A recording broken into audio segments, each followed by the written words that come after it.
BBC Sounds. Music, radio, podcasts. KLF,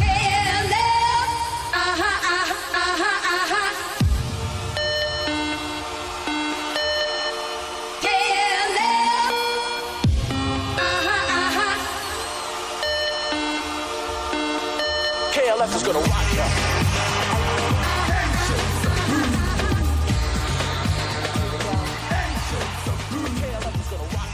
Yes, please. 2 sugars. Now. Yeah. Are you Ken Campbell? No. Oh, the stage manager said you looked like... Look like what? Like, that. Are you sure you're not him? What's in your folder? Is it food? It's my portfolio. I'm interested in designing Ken's new stage show, The Illuminatus. Trilogy. The Illuminatus Trilogy. Yeah.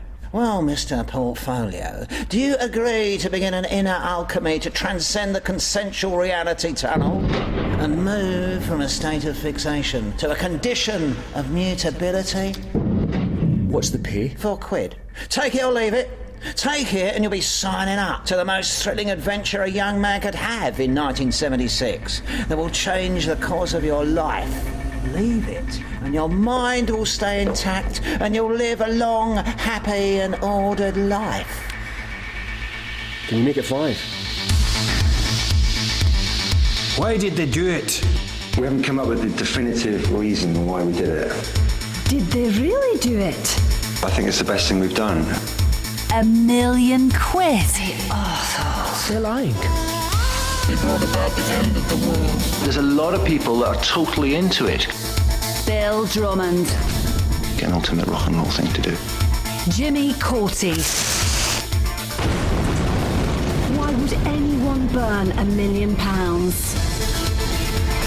No one believes you. They'll burn in hell.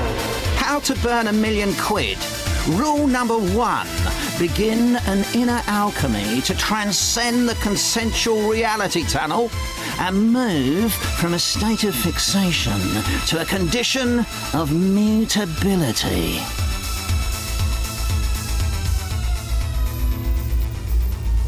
It's 22nd of August 1994 and the KLF founders Bill Drummond and Jimmy Corti are on a plane to Jura.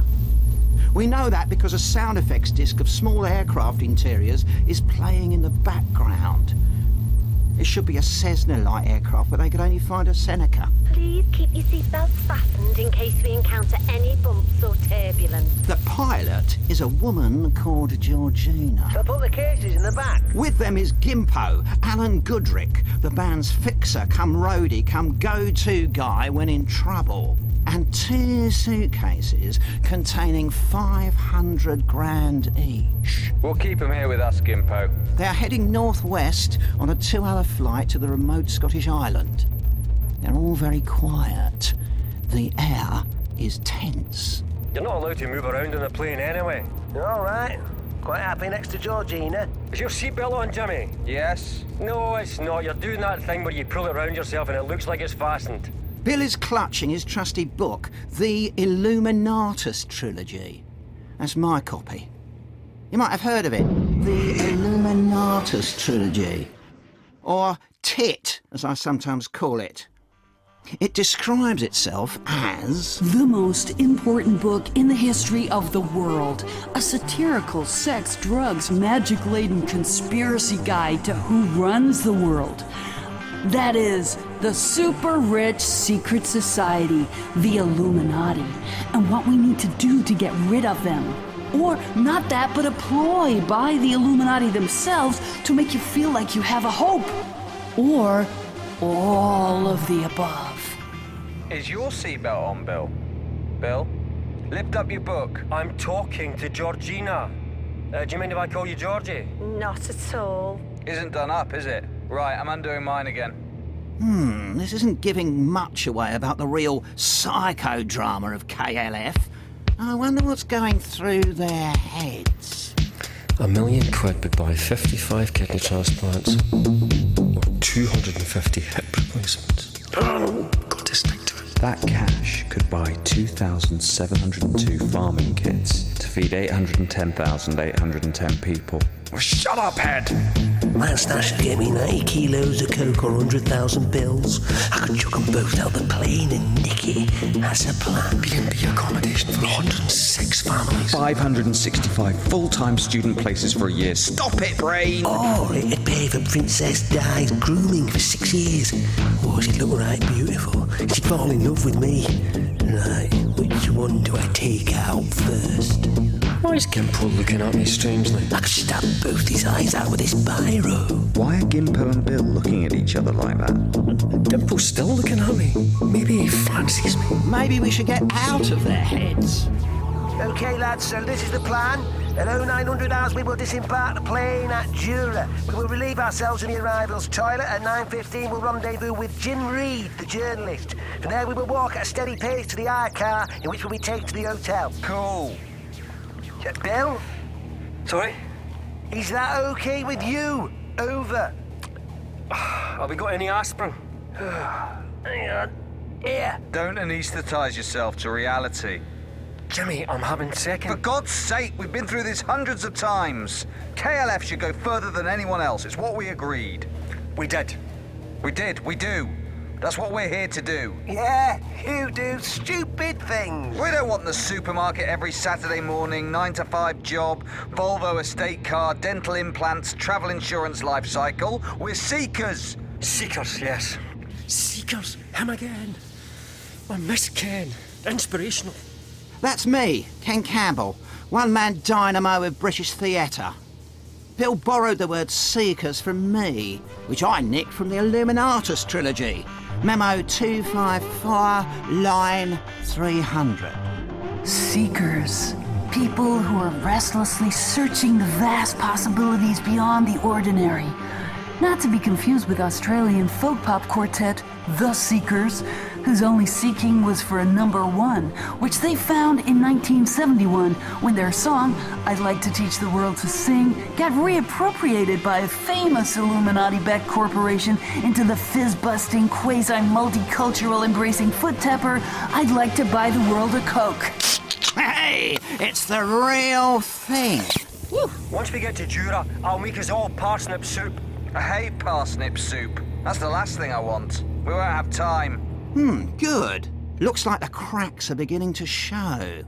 So, how did they end up here with a plan to burn $1 million?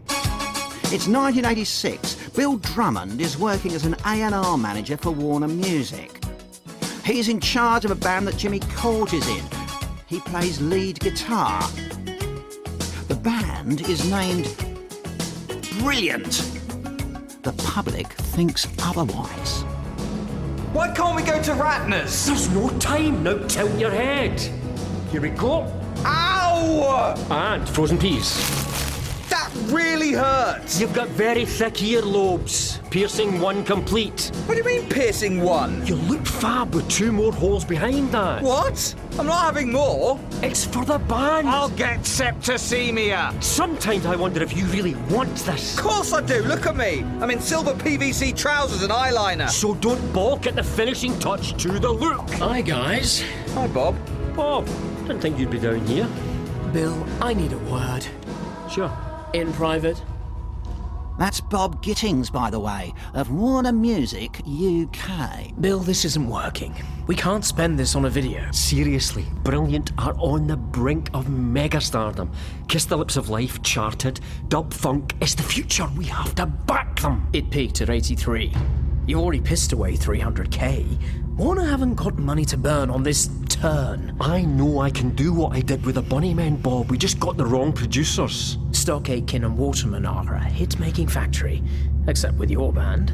Shut this down. I can't do that. The band will be devastated. I like Jimmy. Am I running a dating agency?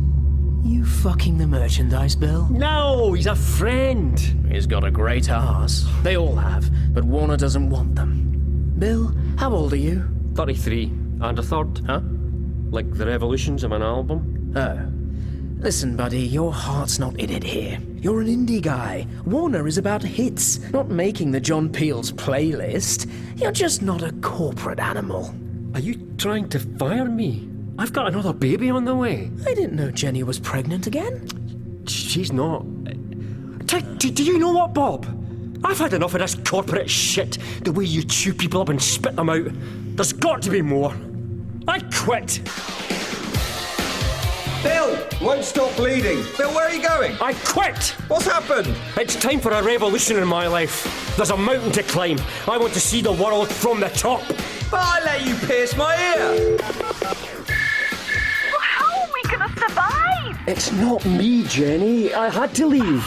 You can't keep a job. You can't keep your family. You can't keep it in your pants. Well, I'm not sure I want to keep you anymore. Jenny, it'll be... Oh... To begin his quest to spiritually realign himself, Bill heads to Scotland, to his parents' home, the Reverend Jack and Rosalind Drummond's. He can't go back to Liverpool. Things are a bit sticky there. Leaking potato, my fave. Thanks for letting me stay. Is Jenny okay? Still cross. Well, she would be. But it was making you sad being with all those spiritually bankrupt music people. But what will I do instead, Dad? You could run a soup kitchen. I don't know. Music's all I know. I don't know what to do. I don't know who I am. I think it'd be lovely if you made your own music instead of managing these awkward characters. He's too old to be a pop star. Nonsense. I am, Mum. The music industry fetishises youth to exploit the disposable incomes of 16 to 25-year-olds. I'm 33 and a third. You've got a lovely voice. You loved singing with the locals in South Africa when you were wee. You're very good on the you-haddy. Can you still speak? Who's that? What is it, Beniswa? Yeka! Yeka! Ukuhamba! Yimani nangini! Nyuka mamba! Enyamakode! What's she say? She says, stop walking. There's a black mamba 5 feet away. Dad, look! Over there! Oh, yes. Lala kakulo! She says, keep very still. Yes. Yes, there it's going. Oh, God. Kuku selkilen goku. She says it's safe now. Phew. That was a lucky escape. Hey, well done, William. Still got your pocket money? Yes? Give it to Boniswa to say thank you. But I'm saving up for crayons. That's a nice gesture. Okay. Well done, Beniswa. Nkosi, thank you. Nkosi, Beniswa. Ah, thank you, William, but no. You keep. Eda kitline emali. Ichira buchles benzinzo. What's she say? She says, please keep the money. It taints the goodness of the act. Thank you, Beniswa. I will draw this moment in crayon. Ndiza kavulu le muzuzu qui creoni. Keep playing, son. Such a clever, kind boy. But I'm lost. Well, why don't you read a book? This is a good one. That often helps with a black dog. Oh, go fishing. It's a beautiful day, William.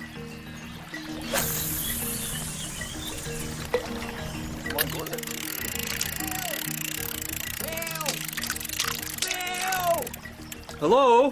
Hey, look, they're here, in the water. Huh? Ken? You're in the water? Correct. You're a talking salmon. What you gonna do, right? Ken? Yeah, it's me. Do you want to know what to do or not? Well, yes, I do, Ken. You got to form a hip-hop band. That's where it's all going on. I swam the Atlantic from New York. That's what all the kids are listening to. But the industry fetishises youth. Yes, yeah, okay, that's true, but believe in yourself, you idiot. And call yourselves the justified ancients of Moo. From the Illuminatus trilogy? The Justified Ancients of Mumu, or the Jams, are a secret society that opposes the Illuminati, another secret society made up of the top 1% of the population that seek to impose a totalitarian New World Order and control the minds of the rest of the 99%. Illuminati-backed explorer Cecil Rhodes coined the phrase, "kick out the Jams," which later became the basis of the MC5 song. Right now it's time to take out the jams, motherfucker! The Illuminati are especially dominant in the music industry because of the power it commands over the masses. So, shake up music, Bill. Cause chaos and confusion. Make it heroic and make it funny. Whoa! Gotcha. Oh, sorry, Ken. Listen, you just get a hook out of my mouth. Okay. Well, thank you. But I'm not so sure, Ken. Hip-hop records have beatboxes, samples. I've got no clue. You must know someone who can do all that stuff. I don't know. Maybe Jimmy Cotty, but he's not my friend anymore. Go woo him and reread the good book. Well, that's what Dad said. Not the Bible, you idiot. The Illuminatus trilogy. I saw the two Roberts, by the way, before I crossed the Atlantic. Do you know they wrote it when they were working for Hugh Hefner, the scumbag? Right, now throw me back. The two Roberts are this book's creators, Robert Shea and Robert Anton Wilson, both journalists working on Playboy magazine when the Illuminatus trilogy began to take shape in 1969. Robert, I was wondering, might I be able to swap to editing the readers' letters for a while? Why would you want to do that, Robert? I'm getting a little tired of the boob pics. Maybe try the butt desk. Yep. None of it's exactly feminist, though. What did you expect? This is Playboy magazine, not Spare Rib. But I'm more of a text man. If I could break up my day with just a few readers' letters. The readers are a bunch of nuts. Listen to this one. Hi there, Playboys. I can reveal that John F. Kennedy was not assassinated by Lee Harvey Oswald, but by the Illuminati. Illuminati. An organization that controls the world. See? They're all conspiracy nuts. Well, I think they kind of reflected a general paranoia in the air. Hey, maybe we could make some kind of book out of these readers' letters. We should collect. Here comes Hefner. Hey, what do you think of this centerfold? Should I sleep with her? Oh, wow. Awesome. Yeah, I'm gonna sleep with her now. That guy's gross. Hefner would hate a book like that. He is probably one of the Illuminati. Yeah, and all the rest of them he has down at the bunny farm. Hughes, Getty, Murdoch. Okay, yeah. Let's do it.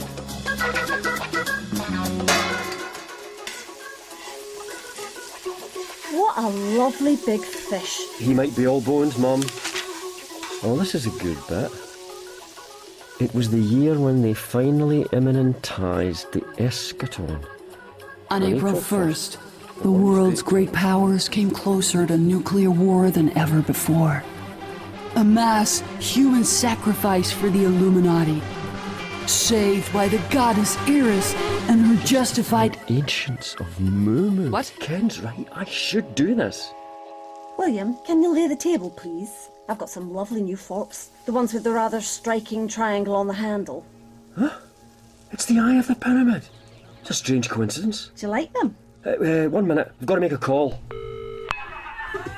Hi. Jimmy, it's Bill Drummond. Oh. I need to talk to you. I haven't got time. I'm having a party. But this is important. What is it? You want your peas back? No. I've got this idea, a new venture. To be honest, Bill, I don't think I'm ready to work with you again. I'm quite pissed off about how things turned out with Brilliant. It's no fun being dropped with a pierced ear. Completely skint. Oh, I'm skint too, if it's any consolation. But it's good Warner killed Brilliant off because now we're going to do something that's 1,000,000 times better. We're going to make music that changes things and means something, and we're going to do it ourselves. We're not going to be slaves to the man. Yeah, good luck with that. I'm serious. We'll get a #1 hit, earn loads. Where have I heard this before? This time it's true. I want a #1. Do you? Are you sure you want a #1? Absolutely. Do you want a #2 as well? Oh, well, a #2 would be fine, obviously, but not as good as a #1. So you want a #1 and a #2? Okay, yeah, I do. Oh, God, I see what you're doing there. I don't, in fact, need the laboratory. I'm serious. I know we can make it happen. And I know you want it too. And when we do, everything will be all right. We'll have money and we'll feel okay about ourselves. I know it will happen. Bugger! Look, Jimmy, I want to go on a journey, make real music again with you. Bigger Japan was a long time ago. Maybe having a midlife crisis. Might be easier to buy yourself a sports car. Or I can sort you out with some Charlie if you want to feel young again. I don't want drugs. I need to bring chaos to the music corporate structure. A drug habit would be much simpler. Dismantle the Illuminati's control of the music industry. We're going to be a hip-hop band called the Justified Ancients of Mumu. I'm not sure... What, like Illuminatus? Yeah, you know it. Yeah, I love it. I read it years ago, but I'd forgotten all about it. But now I realise it can help lead the way. I saw the play they did back in the day, Ken Campbell. I designed that! You? How come you never said? Well, you never... When you're a corporate scumbag, you never think of it.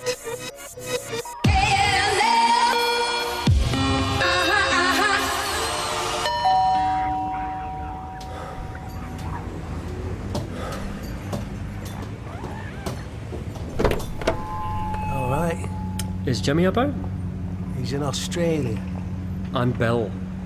Oh, right. Yeah, he did say about you. Come in. Interesting. What? Don't step on the pizza. Or him. Or her. Yeah, we had a party last week. Just finished. Jimmy! It's that Bill! Jimmy! All right. Bill, welcome to Transcentral. I thought it was a studio. You can see we never saw any of that 300k you spent on the band. Okay, so how should we start? What are you thinking? Hip-hop music with soul, a driving beat and a big message. Have you seen the latest AIDS campaign? I've got it here on a DAT. Let's have a listen. I'll whack it in the sampler. There is now a danger that has become a threat to us all. See, I thought we could appropriate the marketing of fear and mix it with love songs. Something like this. Mixed in with John Hurt. Man or woman. That sounds very subversive. It's great. Maybe throw in a duck. Yeah, people are the ducks, quacking along. I wouldn't be surprised if AIDS is a virus created by the Illuminati. Yeah, rap it. Southern Texas, 69, killer virus meets the world. What about mixing in this? That's fabulous. Yeah, I think we might have something here, something special. So you're with me? Yeah, but I have to sign on Thursdays. On Fridays, that's so annoying. OK, let's release it on a white label, get a buzz going in the press. But first we'll have to clear the samples. No, artists steal from each other all the time. It's the evolution of music. We couldn't steal from ABBA if they hadn't stolen from the Beatles, if they hadn't stolen from Buddy Holly, if he hadn't stolen from Elvis, if he hadn't stolen from Big Boy Crudup. A band of squario lawyers from Belgium invented copyright just to muscle in on the creative scene. We should change our names though. I'll be King Boy D. And I'll be Rock Man Rock. This is fun. Is it really this easy? Yeah, it really is. Computers are the nuts.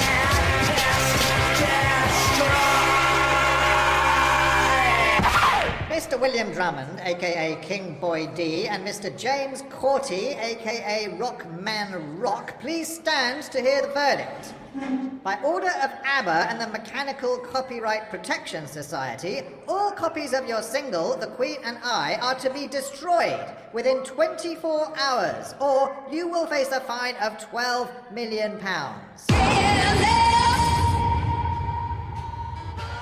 It was going so well.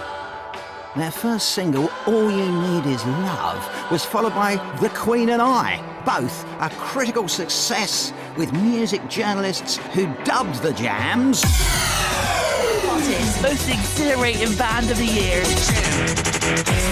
But alas, this happened. But that's stupid, my lad, man. Silence in court.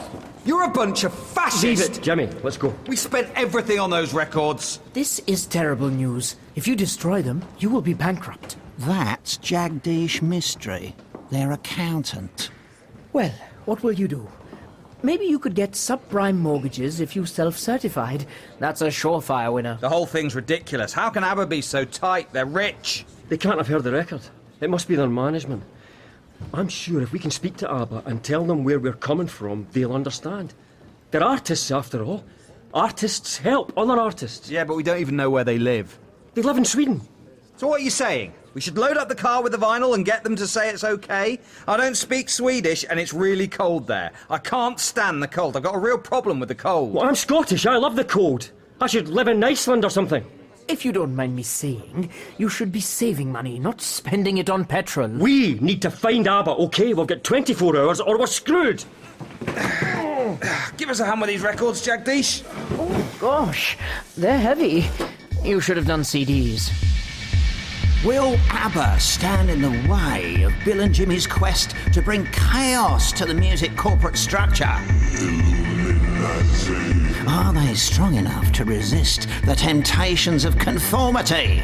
How true can they be to their ideals? Shall we have a look at the money? Do you think that's a good idea? Why not? We probably won't have many more chances to look at 1 million quid. Gimpo, pass us the cases. Right, there you go. Thanks.